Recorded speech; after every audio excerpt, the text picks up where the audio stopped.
You're enjoying the evolution of your desire? Yes, yes. And the contrast that brings that desire into clarity, you adore as well? Remember, we read your vibration. In fact, it is not necessary that you ever speak your desire, for your desire is always known.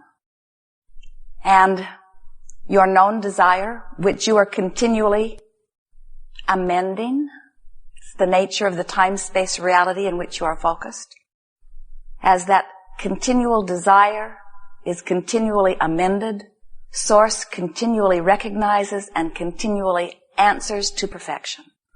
So that every new desire, or every addition to an old desire, or every new idea, every new preference, no matter how broad, bold, or subtle, is recognized, understood, and answered every single time. And the love with which it is offered is beyond human description or comprehension. It is important that you be somewhere in the vibrational vicinity of your own desire. And when you are, evidence of things happening to help you, to satisfy you, to answer your request, come forth. It is important that you know this one thing about the creative process in order for things to go smoothly for you. When you ask, it is always given every single time. But if you keep asking from a place of believing that it has not yet happened, then you hold yourself vibrationally apart from what you are asking for. When you have not enough money and you keep asking for more money, and every time you ask for more money, it reminds you that you don't have enough money, what happens is you keep active within you the vibration of not enough money. And as long as that is the dominant vibration within you, the thing you're asking for cannot come, because you are vibrationally different from your own desire. So, a way to understand that and work with it and get around it is to understand that there is step one, which is your asking, and you will never stop asking. And there is step two, which is Source answering your request. That's not your work, and it happens every time. And step three is the you getting into the receiving mode of what you're asking for. Now, what we see happening with so many of you, with things that you really, really want, things that really matter to you a great deal, you seem to keep beating the subject. You keep it so active within you. You talk about it so often. It's sort of like you think you are 4 years old and you are asking your mother for something, and she's not really hearing you because she's busy in her own world, and she seems to you like she is the avenue through which all your good flows. And so you keep pestering her, and you learn in time that the more you pester, the more you eventually get her attention, although sometimes it's not attention you really wanted from her. But you come away from those early experiences believing that if you can really speak a plaintive case of lack and pain, that someone will come to your assistance, and your mother often does. But she teaches you poorly, because she gives you the impression that if you can keep activated your pain and your lack of what you want, that someone will come to your aid and fill the void. And that defies the law of attraction. Nothing can fill that void, because vibrationally you are offering a signal, and it is only your signal that can ever be answered. So you've got to find some way of getting off the subject of not enough money if you want more money to come. And the easiest way we've ever seen that is to get in the mode of appreciating the money that is coming, or get into the mode of appreciating the lifestyle that you are living. Or, and this is hard for some to understand because it's so different from what you've been attempting, or you must get off that subject altogether and get on a subject that you are in the allowing mode about. So how do you know whether you're in the allowing mode or in the resisting mode of what you've been asking for? It's easy. The allowing mode feels like fun, feels like joy, feels like love, feels good. The resistant mode feels like tension, feels like hate, feels like anger, feels like frustration. You can tell whether you are in the allowing or resistant mode by the way you feel. Now, what is it that you are allowing or resisting? It is the fulfillment of the well-being that you are asking for. It is the fulfillment of the source that is really you. You are extensions of source energy. Here in this physical body, you are leading edge extensions. And while we speak of the physical human you and the inner being you or the non-physical you, really what we want for you is that you recognize that you are you. And the source that is you, just like the you that is you, just like the personality that you know is you is you. When you feel exhilarated, you are really letting you be you. When you are feeling love, you are letting you be you. You are full of you. But when you are angry or frustrated or fearful, when you are in that emotional pain, then you are focused upon something that has activated a vibration within you that has you different from you. In other words, you're like the radio that has adjusted your dial just a little bit off signal of what you're really wanting to receive. So when we talk about being in the allowing mode or being in the receiving mode, we're always talking about being in the mode of letting the well-being that is really you, the clarity that is really you, the energy that is really you, the knowing that is really you, the wellness that is really you, the abundance that is really you, be manifested right here, right now, where you are. So this now moment is where all of your power is, because now is where you meet you. Now, we know we're doing it too. We're talking about you meeting you, which sounds like two yous meeting. And what we're really wanting you to feel is the combination of you expressing in this time-space reality. So how can you tell what you're doing in this important juncture where the source that is you meets the idea that you are focusing upon in this moment? In your moment of love or in your moment of joy, you are using this now moment in a very powerful way.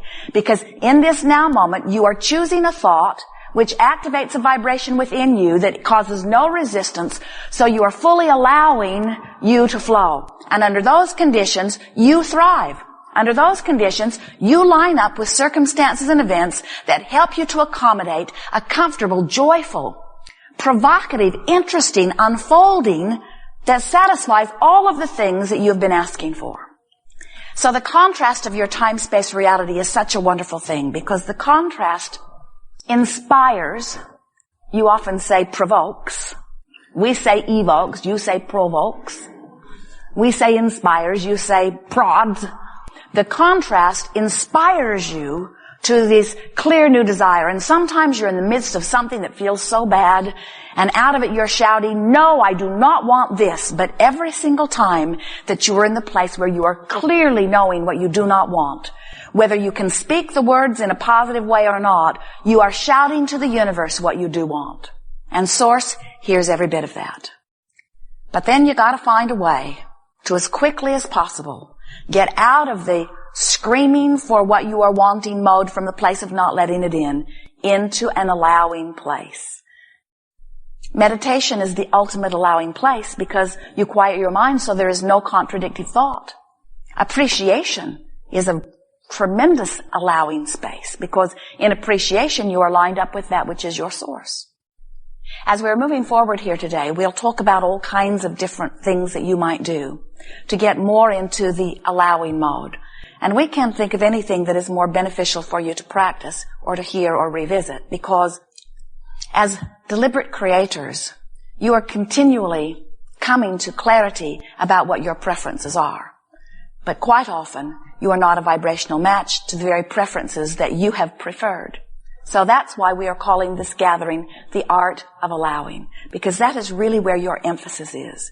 Your emphasis is upon bringing yourself vibrationally into compliance with your own desires. As you made the decision to come forth into this creative environment, you knew that there would be a tremendous amount of variety. You never expected everything to be all finished in some state of perfection. because you understood when you made the decision to come forth, and from your broader non-physical perspective, you understand that there is no ending to anything. You understand that there is only expansion, that this is a universe that never ceases to expand. And so, as you came forth into this environment, you knew that the variety would be tremendous, and you knew that from that variety, you could choose those things, line up with them, and then they would be your experience. And you never once said, I'll wait until that mess gets cleaned up before I come forth. You never once said, I need everything to be just the way I like it before I come forth, even though that's the way many physical humans behave today. Many of you say, I cannot feel good under these conditions because these conditions keep me from feeling good. And we say, you have forgotten about your point of focus. You have forgotten that you can look anywhere in your time-space reality, and whatever you give your attention to activates a vibration within you. That's a really key thing to focus upon.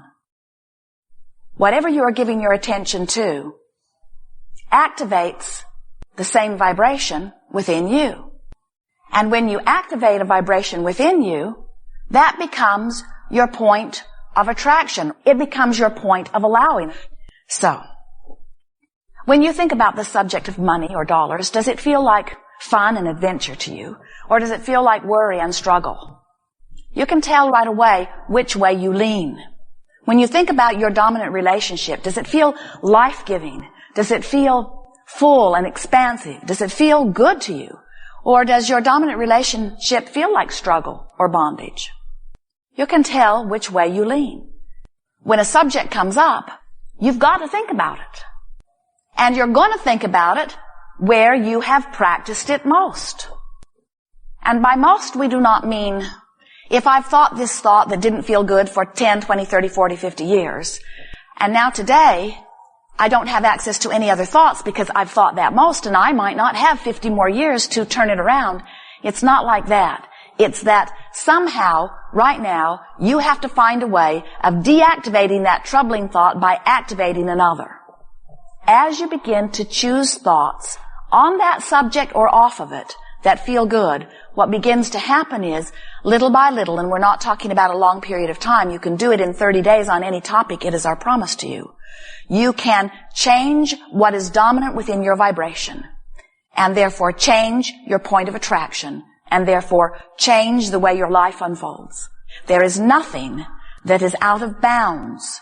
You are the creator of your own experience. You are the only one who can vibrate within you. You are the only one who can think your thoughts. You are the only one that can activate the vibration in this point of attraction. So we know that things have happened, or there are people in your life, or there are things that you are focused upon, that it just feels like when you think about it, you cannot help but feel the way you feel. But we're here to tell you, you can focus around it. You can focus otherwise. You can focus within it. Little by little, you can take the most troubling experience or relationship and change it to something that feels better. Or you can learn to ignore it and focus upon the things that already feel good, and you can change your point of attraction.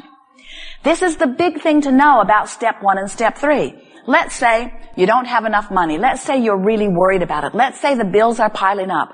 Let's say you are feeling very, very uncomfortable about it. Let's say that it seeps through many, many, many, many minutes of your day because its tentacles reach into so many different aspects of your life.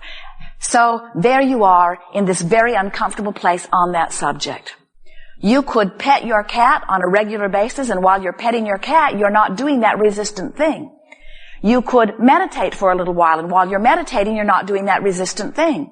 You could sit by the stream or go someplace that feels good. You could have a nice meal. You could appreciate some child's face. You could find a series of things that you decide that you will focus upon, and as you choose those better feeling things, because nothing is more important than that you feel good, you will give less airtime to the vibration that has been holding you in the place of not enough money. And so when you sit to pay your bills, you may have a traumatic 20 or 30 or 40 or 50 or 60 minutes occasionally, but it doesn't need to permeate every moment of every day. And the reason that it does seem to permeate so many moments of so many days is because you still think, in many cases, that you are asking from some source that needs to hear your plight before it is willing to give up the goods.